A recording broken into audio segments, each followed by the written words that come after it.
I'm Jeff, and I'm going to be reading Walter the Farting Dog. It's a literary masterpiece, and it's by William Kotzwinkle and Glenn Murray, illustrated by Audrey Coleman. Dedicated for everyone who's ever felt misjudged or misunderstood. Billy and Betty brought Walter home from the dog pound. "Nobody wanted him," said Billy. "But we love him," said Betty. "Well, he smells awful," said their mother. "I think you'd better give him a bath." Mother walked in and said, "He still smells awful." And that's when they got the first clue, the telltale bubbles in the water. "He's probably just a little nervous," said Mother, hopefully. "His stomach must be upset." But Walter's stomach wasn't upset. Walter's stomach was fine. He felt perfectly normal. He just farted a lot. He did it when he bathed. He did it when he played with Betty and Billy. He did it when he walked around the house. He did it in the dining room. He did it in the kitchen, and he did it in his sleep. "That dog farts morning, noon, and night," said Father. "He can't help it, Daddy," said Betty and Billy. They didn't mind Walter's farts. "So what if he farts?" Billy said to Betty when they were alone in their room with Walter. Betty agreed. Walter agreed too. He sat there, looking innocently around, farting. "Take him to the vet," said Father. "Farting," said the vet, "or rectal flatulence, as we say in the medical profession," and prescribed a change in diet. They gave Walter every kind of dog food. He farted. They tried him on cat food.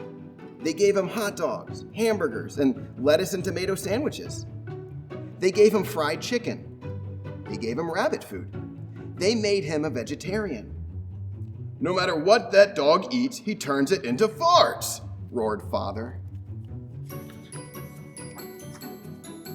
Walter got the blame for everyone else's farts too. If Uncle Irv let one slip, he just went and stood near Walter. Then all he had to say was, "Walter!" and everyone would look at poor Walter. "He has to go back to the pound," said Father.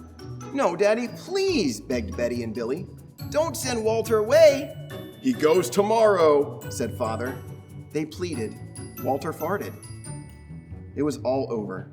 That night, Betty and Billy cried in their beds, and Walter looked at them unhappily.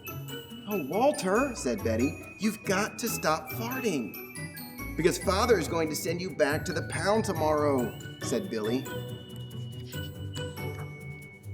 Walter knew how serious the situation was. He'd never seen Betty and Billy again. Nope.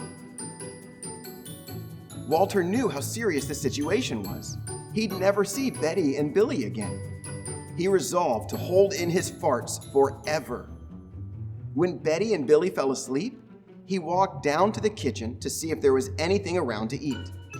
He managed to open the cupboard door with his nose and found the 25-pound bag of low-fart dog biscuits the vet had prescribed for him, which made him fart even more.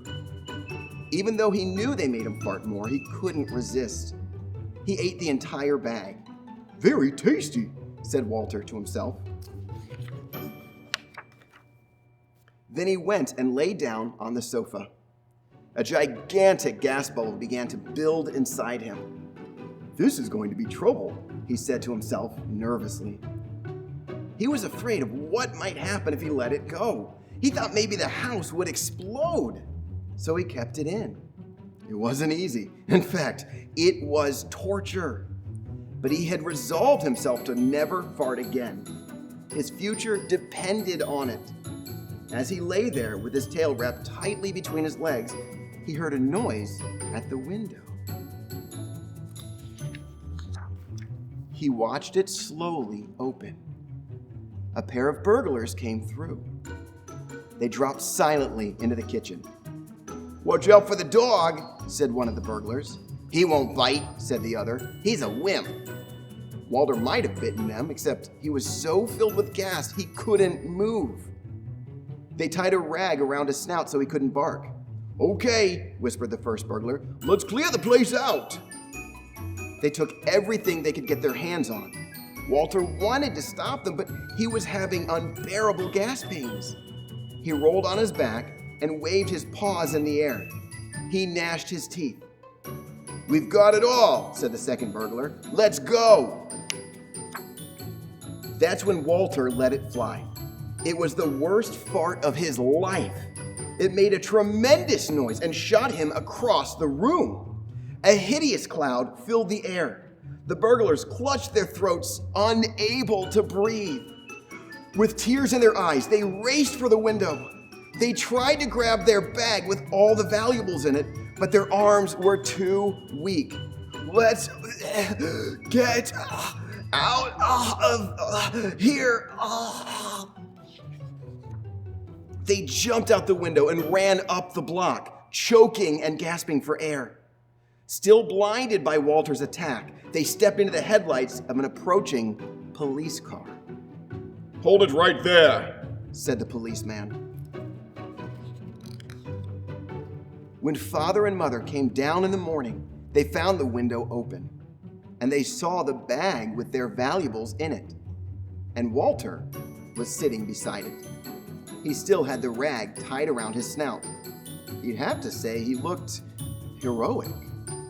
"He saved the silverware," cried mother. "He saved the VCR," cried father. "Good dog, Walter. You're our dog, even if you do fart all the time."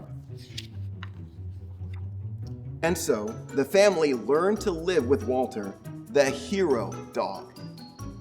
And that's the end of our tale.